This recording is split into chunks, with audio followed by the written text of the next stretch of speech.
격언 중에 나무를 보지 말고 숲을 보라는 격언이 있습니다. 그 말은 부분만을 보지 말고 전체를 보라는 그런 말이죠. 부분의 중요성을 무시한 말이 아니라 전체적인 맥락 속에서 우리가 걸어가는 방향이 올바른 방향으로 걸어가는지 그거를 잘 보라는 것이죠. 부분도 전체도 다 중요하다라는 이야기입니다.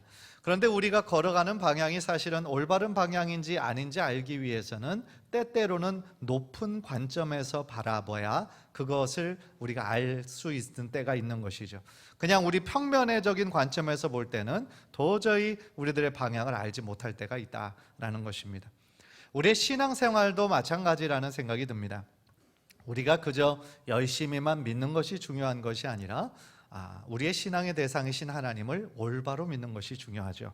하나님의 뜻이 무엇인지 올바로 이해하고 믿어야지 내가 만든 하나님, 내가 생각하는 하나님을 우리가 맹목적으로 믿어서는 잘못된 길로 갈 수 있다라는 거예요. 그런데 어려운 점은 뭐냐면 하나님은 분명히 참 좋으신 분이시고 선하신 분이심을 우리가 알고 있지만 하나님께서 이 땅 가운데 우리의 인생 속에서 일하시는 방법을 보면 우리가 참 이해하지 못할 때가 많이 있다라는 것이죠. 하나님은 분명히 선하신 분인데 왜 우리들의 삶에 이러한 고난과 아픔과 어려움을 이렇게 허락하시나? 하나님의 뜻은 무엇인가? 우리가 그렇게 질문할 때 도저히 해답을 찾지 못할 때가 많이 있다라는 것입니다. 그러나 우리가 인정해야 될 것은 하나님은 언제나 크신 분이시고 우리의 생각과 우리들의 상상을 뛰어넘는 분이시라는 거예요. 작은 피조물에 불과한 우리가 하나님의 그 큰 뜻을 다 이해할 수는 없어요. 그러나 하나님의 뜻에 그 순간 성령님의 인도하심에 따라 순종하며 나아갈 때에 어느 정도 시간이 지나면 우리가 그때 내 인생에 어려움이 고난이 있었던 건 바로 이런 이유였구나, 더 큰 축복을 주시기 위한 것이었구나 라는 것을 나중에 깨닫고 고백하게 되는 것이죠. 그런 면에서 오늘 본문은 우리들에게 굉장히 중요한 가르침을 주고 있는 부분입니다. 왜냐하면 하나님께서 예루살렘 교회를 강제로 흩으셨어요. 잘 모이고 있던 그 교회, 수만 명에 이르러서 부흥하고 있던 교회를 하나님께서 강제로 흩으셨어요. 그것도 고난과 핍박을 통해서. 그러니까 인간적인 눈으로 보면 이게 뭔가, 왜 하나님의 교회를 하나님께서 이렇게 일부러 핍박을 주시고 어려움을 주시나, 흩으시나, 이런 생각을 우리가 하게 되잖아요. 그러나 오늘 말씀을 통해 여러분들이 깨닫게 될 것처럼 그것이 하나님의 구원의 뜻을 이루시기 위한 하나님의 방법이었다라는 것이죠. 따라서 오늘 말씀을 통하여서 하나님의 선한 뜻을 다시 한번 우리가 깨닫고 우리가 주님의 그 크신 뜻 가운데 때로는 우리가 이해하기 어렵다 할지라도 주님의 뜻에 다시 한번 신뢰하고 주님의 길을 따르기로 다짐하는 귀한 은혜의 시간 되시기를 주님의 이름으로 간절히 축원합니다. 오늘 본문이 나오기 직전에 있었던 사건이 뭐였냐면 스데반 집사의 순교하는 장면이 나와요. 스데반 집사는 기독교 역사상 최초의 순교자였습니다. 그리고 그 사건을 통하여, 그의 죽음을 통하여 많은 사람들에게, 그 자리에 있던 사울이라는 사람, 나중에 바울 되는 그 사람에게 뿐만 아니라 그 주변에 있던 사람들에게 많은 도전을 주는 그런 죽음이었어요. 그런데 우리는 그 장면이 있는 다음에 뭔가 폭발적인 부흥이 일어나거나 아니면 정말 그 자리에서 사울의 죽음을 당연하게 여기고 그 스데반에게 돌을 던져서 죽였던 그 사람들에게 왜 너희가 이렇게 했느냐, 하나님이 막 진동하는 어떤 지진을 주시거나 뭐 그들에게 어떤 깨달음을 주시거나 아니면 어떤 놀라운 일들이 있었으면 참 좋았겠다라는 생각을 하지만 참 그런 일은 일어나지 않았어요. 오히려 아이러니하게도 스데반 집사가 순교한 이후에 본격적인 핍박이 시작됐어요. 교회를 향한 핍박이 얼마나 거셌든지 예루살렘 교회의 수많은 크리스찬들이 흩어지게 된 거예요. 자신의 집을 떠나고 교회를 떠나고 각 지역으로 흩어지게 되었던 것입니다. 여러분, 이런 현상을 여러분이 이해할 수가 있겠습니까? 그들의 삶의 뿌리고 삶의 전부라고 할 수 있는 자신의 집과 교회를 떠나서 흩어져야 되는 그들의 심정은 얼마나 아프고 얼마나 힘들었겠어요. 그러나 여러분, 하나님의 시각에서는요 절대로 이유 없는 고난은 없는 거예요. 인간의 시각에서 볼 때는 하나님이 왜 그렇게 하셨나, 도저히 이해하지 못하지만 하나님 중심에서 그 일을 해석해 볼 때 우리는 그 뜻을 어렴풋이 깨닫게 된다라는 거죠. 그렇다면 이 교회에 흩어지는 사건을 통하여서 하나님의 그 선한 뜻이 무엇일까? 무엇보다도 이 말씀을 통하여서 우리가 첫 번째로 제가 강조하고 싶은 것은 우리의 눈에 보이는 고난을 넘어서 하나님의 뜻에 집중해야 된다라는 거예요. 여러분, 물론 이것이 참 말로는 쉬울지 모르지만 현실적으로는 어렵지 않죠. 왜냐하면 고난이 닥쳐서 지금 우리가 고난 속에 있는데 어떻게 그것을 넘어설 수가 있겠어요?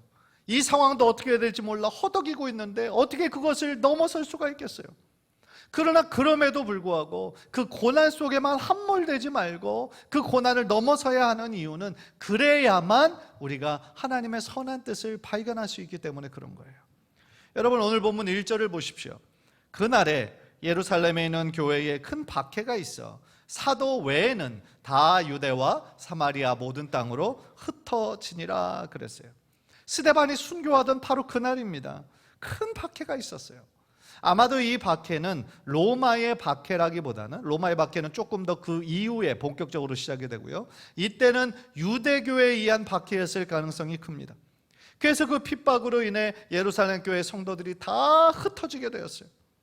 그런데 여기서 이 구절에서 우리가 유심히 살펴보아야 되는 것은 그 흩어졌던 성도들이 어디로 갔느냐 하는 거예요.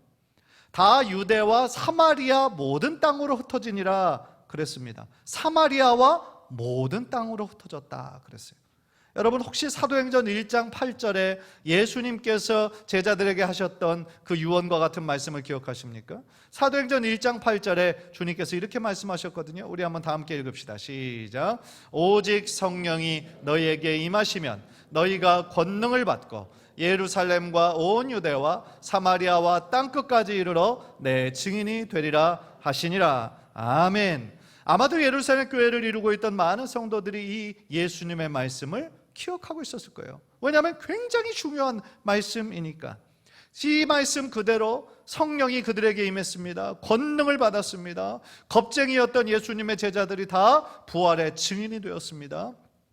베드로가 설교할 때에 3,000명이 돌아오고 5,000명이 돌아오는, 그래서 날마다 구원의 사람을 하나님께서 더하게 하셨다라고 증거하셨습니다. 그래서 예루살렘 교회에 점점 더 많은 사람들이 모이게 된 겁니다. 그런데 문제는 뭐였냐? 예수님의 이 명령을 반만 이행하고 있었다라는 거죠. 주님의 명령에 예루살렘과 온 유대와 사마리아와 땅끝까지 이르러 복음을 전하라고 그랬는데 지금 그들은 어디에만 머물러 있는 거예요? 예루살렘에만 머물러 있었던 거예요. 그냥 성도들과 함께 예배드리고 말씀드리고 교제하는 것이 너무 좋아서 예루살렘 성 밖으로 떠날 생각을 하지 안 하고 있었던 거예요. 그런데 이게 그들을 우리가 왜 그랬느냐 책망할 것이 아니라 우리도 그런 상황에 있었으면 똑같이 그랬을 거예요. 왜냐하면 우리들의 마음에 어떤 마음이 있습니까? 현실 안에서 평안함 속에서 그저 앉아있고 싶은 마음이 우리들 모두에게 있어요. 평안과 안정을 추구하는 본능과 같은 것이 우리들 모두에게 있어요. 그러니까 예루살렘 교인들도 아마도 하나님의 말씀을 사모하고 은혜를 사모하는 마음이 당연히 있었죠. 그런데 예루살렘을 떠나 다른 지역으로 가서 복음을 전하라는 이 예수님의 명령을 그냥 하루하루 미루기만 하고 있었다라는 것이죠. 그래서요, 하나님은 하나님의 강력한 의지로 말미암아 예루살렘 교회를 강제로 흩으신 거예요. 그리고 그 일에 하나님께서 사용하신 도구가 뭐였냐? 바로 유대교의 엄청난 핍박이었다라는 거죠. 그래서 그 핍박이 얼마나 심했든지 그 예루살렘 교회 성도들이 다 각자 흩어져서 흩어진 제자들로 하여금 뭘 한 거예요? 하나님의 복음을, 하나님의 선교를 수행하게 하려는 것이 하나님의 뜻이었다. 하나님의 숨겨진 뜻이었던 거예요. 따라서 아까 흩어졌던 사람들이 아까 1절에 나왔던 것처럼 예루살렘에서 쫓겨나서 온 유대로 사마리아와 땅끝까지 이르게 된 거예요.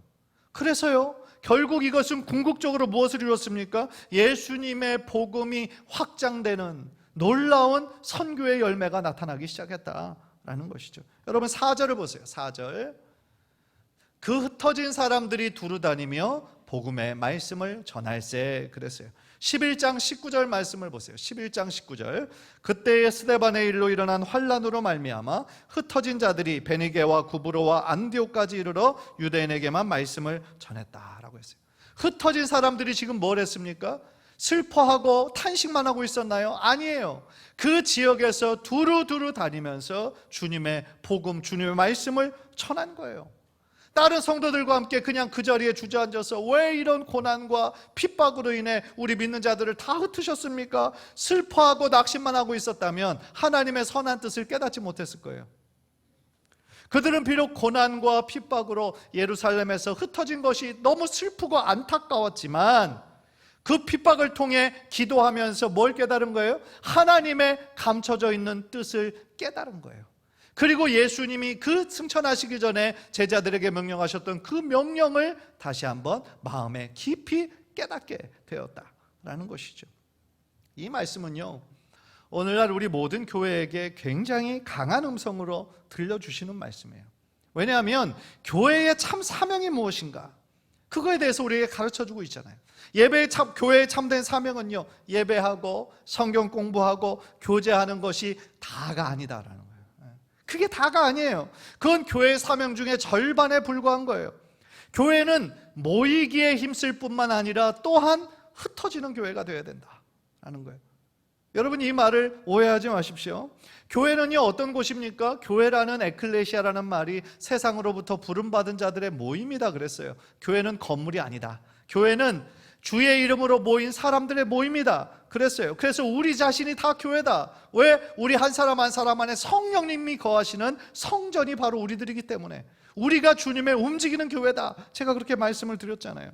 따라서 우리가 열심히 모여야 하는 이유가 뭡니까? 하나님의 은혜 받고요, 성령 충만해졌어요. 다시 우리가 사는 삶의 현장으로, 세상으로 나아가기 위함이다라는 거예요. 그래서 제가 오늘 설교 제목을 모이는 교회, 흩어지는 교회 이렇게 정한 거예요. 지난번에 제가 목자 모임 성경 공부를 하면서도 교회의 존재 이유에 대해서 말씀을 나눴어요. 몇 가지로 나눌 수 있겠지만 보통은 5가지로 나누죠. 예배와 교육과 양육과 또한 전도, 선교와 또한 봉사하는 것과 구제하는 거예요. 우리가 그것을 위해서 교회가 존재하는 거예요. 그러니까 교회가 존재하는 이유는 그냥 모인 성도들 우리들끼리만 교제하고 주님 안에서 기뻐하고 그것만 교회의 사명이 아니라는 거예요. 만약에 교회 다니는 사람들끼리만 모여서 교제하고 찬양하고 기도하고 재밌죠. 편하죠. 불편함이 없죠. 그러나 거기 안에서만 머물러 있으면 그것은 교회의 흩어지는 사명으로서의 그 역할까지 감당하지 못하는 그런 교회가 될 수밖에 없다라는 거예요. 예수님께서 모든 제자들에게 너희는 세상의 빛이라, 너희는 세상의 소금이라 사명을 주셨어요. 그런데 정작 빛이 필요한 곳은 어디입니까? 어두운 곳, 어두운 세상이에요. 교회 안에 믿는 자들만 빛이 모여서 그것이 어떤 빛의 영향력을 발휘할 수가 있겠어요? 소금이 필요한 것은 썩어 문드러져 가는 곳에 썩어지지 말라고 필요한 것이 소금이에요. 그런데 소금끼리만 뭉쳐 있으면, 소금 덩어리가 되면 그것이 무슨 의미가 있겠어요? 따라서 제가 우리들의 목장 모임에 우리 목자들에게 도전하고 싶은 내용은 바로 그거예요. 각 목장이 성도들의 교제만으로선 끝나서는 안 된다라는 거예요. 물론 1차적으로는 우리가 이런 소그룹을 통해서 성령 안에서 교제하고 말씀을 나누고 함께 기도해주는 기쁨과 열매를 우리가 맛봐야 돼요. 체험해야 돼요. 왜냐하면 우리 안에 사랑이 없는데, 우리 안에 은혜가 없는데 어떻게 다른 사람에게 나눠줘요? 그렇잖아요. 우리에게 없는 걸 어떻게 짤 거예요? 그죠? 우리에게 충만해야 다른 사람들에게 나눠줄 수 있는 거예요. 따라서 우리가 열심히 모여서 하나님 예배하고 말씀을 공부하고 기도하고 또 성도들끼리 교제를 나눠야 하는 이유는 우리가 먼저 주님의 그 크신 사랑을 충만한 것을 경험을 해야 돼요. 우리 안에 채워져야 돼요. 그래서 우리 안에 채워지기 위해서 우리가 열심히 모이고 목장 모임을 통하여서 열심히 교제해야 되는 이유인 거예요. 그런데 더 나아가 그것이 최종적인 목표는 아니에요. 그런 목장 모임에 기쁨이 있고 치유가 있고 또 삶의 변화가 일어나고 그것을 통해서 이제는 그 목장 모임에 불신자들을 초대해야 되는 거예요. 불신자들을 초대해서 그들을 교회 모임으로 바로 나오고자 하면 불편하잖아요. 어색하잖아요. 예. 그러니까 일단 목장 모임에 그런 불신자들을 초대해서 또 결과적으로는 예수님을 만나고, 이 교회 다닌다는 사람들 이상한 사람들이 아니네, 이렇게 만나서 교제하고 식사하다 보니까 참 좋은 사람들이네, 그런 이미지를 갖게 되면 교회에 대한 문턱이 어떻게 돼요? 점점 낮아지죠. 교회 괜찮은 곳이구나, 미디어에서 뉴스에서 나오는 이상한 교회들만 많은 줄 알았더니 그렇지 않구나 라는 것을 배우게 되는 거죠. 여러분, 건강한 교회는 문턱이 높아서는 안 돼요. 문턱이 높아서는 안 되고 언제든지 그들이 편한 마음으로 올 수 있는 곳이 되어야 되는데, 현재 오늘날의 교회 모습은 문턱이 너무 높은 거예요. 그래서는 안 된다라는 것이죠. 사랑하는 성도 여러분, 오늘 본문에 나왔던 이 예루살렘 교회가 강제로 핍박으로 흩어진 사건은요, 외적인 눈으로 봤을 때, 인간적인 눈으로 봤을 때는 핍박의 결과예요. 어쩔 수 없이 흩어진 거예요. 그러나 하나님의 눈으로 보면 그것은 이방으로 향하는 선교의 열매였고, 그것은 축복의 통로가 되었던 거예요. 마찬가지입니다. 때때로 우리들의 삶에 인간적인 눈으로 보면 안 좋은 일들 만나죠. 위기 상황을 만나죠. 어려움과 고난이 있죠. 그러나 그 고난을요, 인간적인 눈으로 보면 답이 안 나와요. 내가 교회도 열심히 하고 헌금도 열심히 했던 거 아는데 왜 이런 어려움을 주나, 이해가 안 되는 거예요. 그러나 하나님의 눈으로 그 고난을 해석을 하면 그것은 고난 자체로 끝나는 것이 아니라 더 큰 축복을 주시기 위한 하나님의 변장된 축복이 될 수 있다는 거예요. 하나님은 좋으신 분이시고 우리를 너무나 사랑하셔서 자신의 사랑하는 아들 독생자 예수의 생명까지 맞바꾸신 분인데, 자녀들이 잘 되고 복 받는 것을 왜 좋아하지 않으시겠어요? 그런데 우리는 자꾸 편안함에 머물러 있어요. 익숙함에 머물러 있어요. 떠나지 않아요. 하나님의 사명을 감당하지 않아요. 자신이 스스로 만든 안전지대에만 머물러 있는 거예요. 그러니까 신앙이 자라지 않고 변하지 않고 20년 전, 30년 전에 머물러 있는 거예요. 그것은 하나님께서 보시기에 건강한 모습이 아닌 거예요. 그렇기 때문에 하나님께서는 강제로 어떤 고난과 위기를 통해서 우리들이 더욱더 우리들의 현재 주소를 깨닫게 하고, 이 눈에 보이는 앞에 고난과 위기를 통해서 더욱더 하나님의 시각에, 하나님의 목적에 우리가 발맞추기를 원하시는 하나님의 뜻이 있으시다라는 거예요. 간절히 바라기는, 여러분, 어떤 고난과 어떤 위기를 닥쳐도 우리들의 눈을 들어 하나님을 먼저 바라보시는 귀한 성도님들 되시기를 주님의 이름으로 간절히 축원합니다. 인간적인 방법으로 아무리 우리가 걱정하고 근심하고 염려해도 그 일이 조금 더 나아지지 않아요. 하나님께서 허락하신 거라면 하나님이 해결해 주실 수 있는 거예요. 따라서 우리가 어떤 상황에든지 하나님을 더욱더 의지하고 하나님의 지혜를 구하고 감당할 수 있는 능력을 구할 때 어떤 상황 속에서도 하나님의 내 삶의 주인 되심을 더 깊게 체험하는 은혜의 시간들이 되시기를 주님의 이름으로 간절히 축원합니다. 두 번째로요, 오늘 본문 이 하나님께서 예루살렘에 강제로 교회를 흩으시는 이 사건을 통해서 우리가 깨닫게 되는 건요, 성령님의 인도하심에 매 순간마다 순종해야 되는구나 라는 것을 깨달아요. 방금 우리가 살펴본 것처럼 하나님은요, 고난이라는, 핍박이라는 도구를 통해서 우리를 흔드시는 거예요. 평안함에만, 익숙함에만 거주하기를 즐겨하는 우리들을 흔드시는 거예요. 고난을 통해서, 핍박을 통해서. 그래서 우리 안에 편안함에 그냥 그 자리에 머물러 있으려고는 우리를 흔들어 놓으시고, 현실과 상황만을 바라보고 있는 우리들의 시선을 자꾸 하나님께로 향하기로 하나님은 만드시는 거예요. 따라서 우리는 그것을 통하여 우리가 걸어가야 하는 그 삶의 분명한 목적과 방향을 깨닫게 해주시는 거예요. 그 다음에 우리가 해야 할 일은 뭡니까? 성령의 인도하심에 적극적으로 순종해야 된다라는 거예요. 오늘 본문에서 많은 흩어진 제자들 중에 굉장히 두드러지게 나오는 사람이 빌립이에요. 빌립 집사. 빌립 집사는요, 스데반 집사와 마찬가지로 그 사도행전 6장에서 세워졌던 7 집사 중에 한 사람이었죠. 그래서 당시에 그 고아와 과부를 돌보는, 구제하고 봉사하는 일에 힘썼을 뿐만 아니라 특별히 복음을 증거하는 데도 굉장히 탁월하게 사역했던 사람이 바로 이 빌립 집사였어요.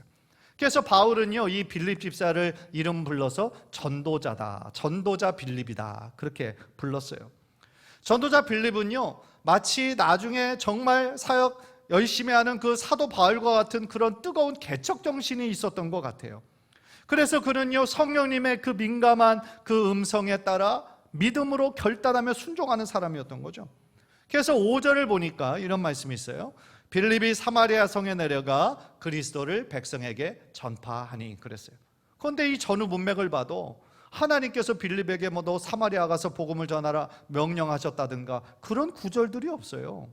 그런데 이 빌립은 본인이 스스로 사마리아 성에 내가 내려가서 복음을 전해야 되겠다, 그렇게 결심을 하는 거죠. 아마도 성령님께서 그의 마음에 강하게 역사하셨겠죠. 그의 마음에 인도하셨겠죠. 따라서 그가 사마리아 성에 가서 복음을 전함으로 그 성에 하나님께로 돌아오는 많은 변화의 열매들이 나타나기 시작했다라는 거예요. 그런데 여러분, 사마리아는 유대인들의 입장에서는 쉽게 갈 곳이 아니에요. 여러분들 아시는 분들은 다 아시죠? 그러니까 북이스라엘과 남유다로 갈라진 이후에 북이스라엘이 아수르라고 하는 대제국에 의해서 멸망을 당해요. 그런데 아수르가요, 그 자신의 그 식민지와 같은 그 나라에 어떤 정책을 펼쳤냐면 아수르의 사람을 그쪽으로 들어와서 강제로 결혼을 시키는 거예요. 강제로 결혼하면 혼혈민족이 되는 거죠. 그래서 유대인들이 자신들만이 가지고 있었던 하나님의 어떤 선민의식, 유대인들의 정체성을 어떻게 하는 거예요? 정체성을 다 훼손시키는 거예요. 그러니까 유대인들, 순수 유대인들의 입장에서 봤을 때 이제 사마리아인들은 어떤 사람들이에요? 순수 유대인들이 아니에요. 자신들이 봤을 때 구원이 없는 이방인들과 피가 섞인 민족이에요. 그러니까 자신들의 관점에서 봤을 때는 더러운 민족, 불결한 민족이에요. 그러니까 사마리아 사람과 마주치는 것도 꺼려하고요, 심지어 그쪽을 거쳐서 가야 훨씬 더 빠른 지름길인데 그 길을 며칠 더 걸려서 그냥 옆으로 돌아가는 거예요. 그 정도로 이 사마리아인들을 만나기를 꺼려했단 말이죠. 그래서 요한복음 그 4장에 보면은 예수님께서 사마리아 여인에게 이렇게 전도하시는, 수가성 여인에게 이렇게 나아가는 장면이 있는데, 그 사마리아 여인이 예수님에게 이렇게 묻잖아요. 당신은 유대인인데 왜 사마리아인인 나에게 와서 말을 겁니까? 왜 그런 얘기를 할까요? 아무도 그렇게 하지 않는다라는 거예요. 유대인은 아무도 사마리아인에게 말을 걸지 않아요. 따뜻하게 그렇게 다가오지 않아요. 그런데 예수님은 그 사마리아 여인의 그 아픈 영혼, 정말 갈급한 영혼을 보셨기 때문에 그 사마리아 여인을 구원하기 위해서 일부러 그쪽으로 향하셨던 것이죠.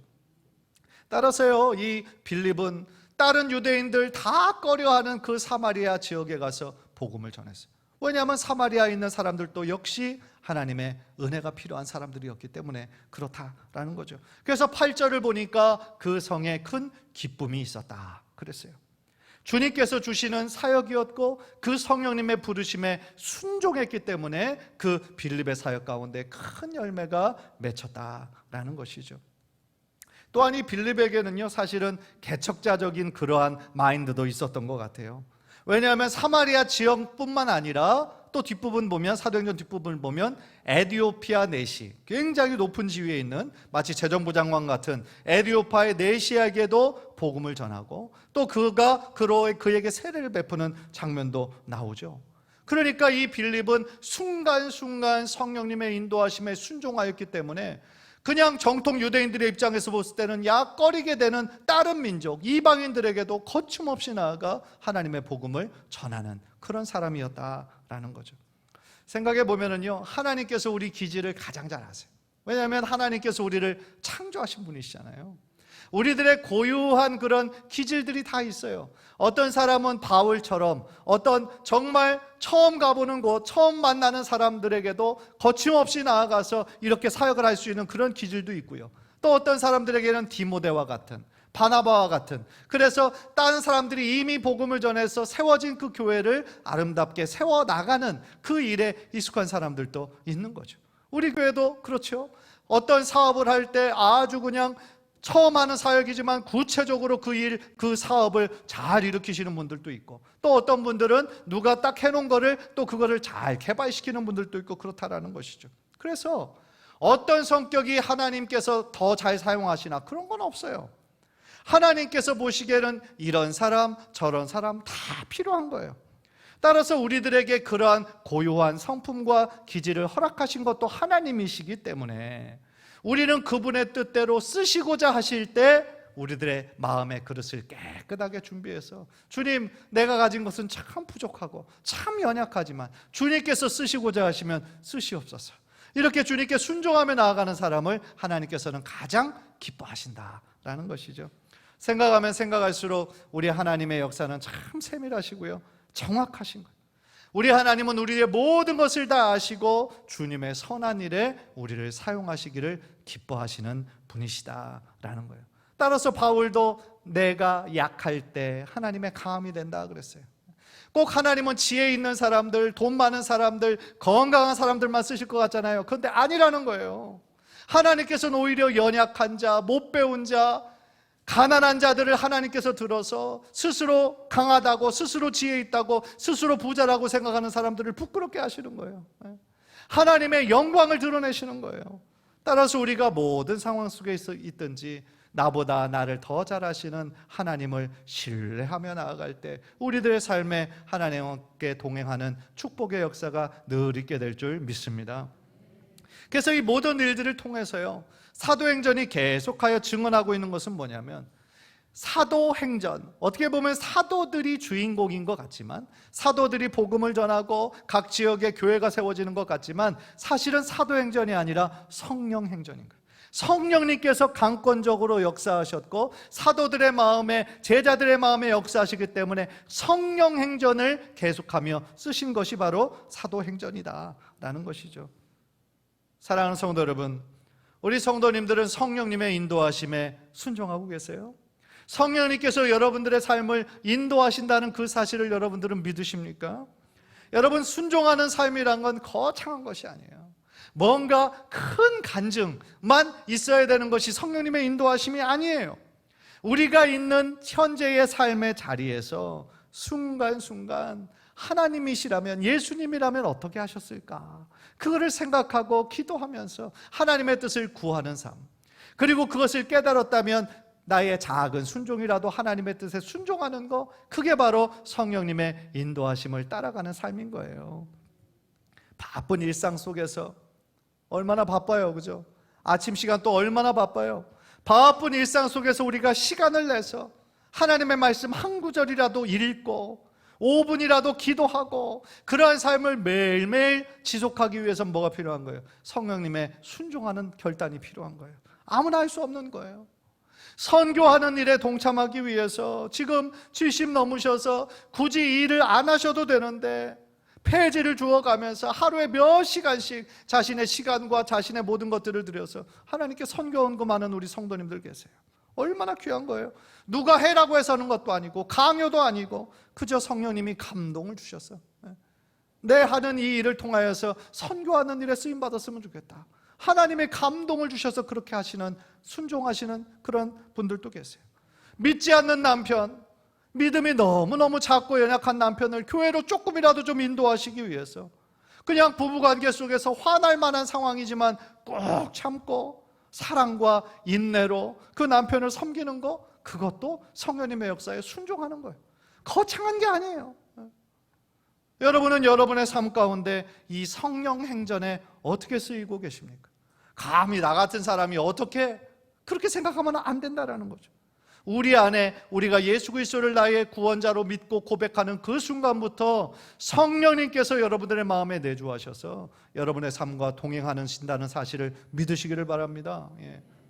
눈에 보이진 않는다 할지라도 믿음으로 우리가 확신할 때 성령님께서 여러분의 삶을 더욱더 구체적으로 인도해 주실 줄 믿습니다. 따라서요, 사도행전은 28장으로 딱 끝나죠. 그러나 사도행전의 29장은 저와 여러분 같은 이 믿음의 사람들을 통하여서 성령님의 순간순간적인 그 뜻에 민감하게 반응하고 순종하는 사람들을 통하여서 이 성령의 역사는 지금도 계속되고 있는 줄 믿습니다. 간절히 바라기는 우리들의 삶을 인도하시는, 구체적으로 인도하시는 성령님의 인도하심에 매 순간마다 순종해서 어떠한 일이든지 어떠한 자리든지 하나님의 그 일에 귀하게 쓰임받으시는 우리 성도님들 모두 되시기를 주님의 이름으로 간절히 축원합니다. 기도하겠습니다.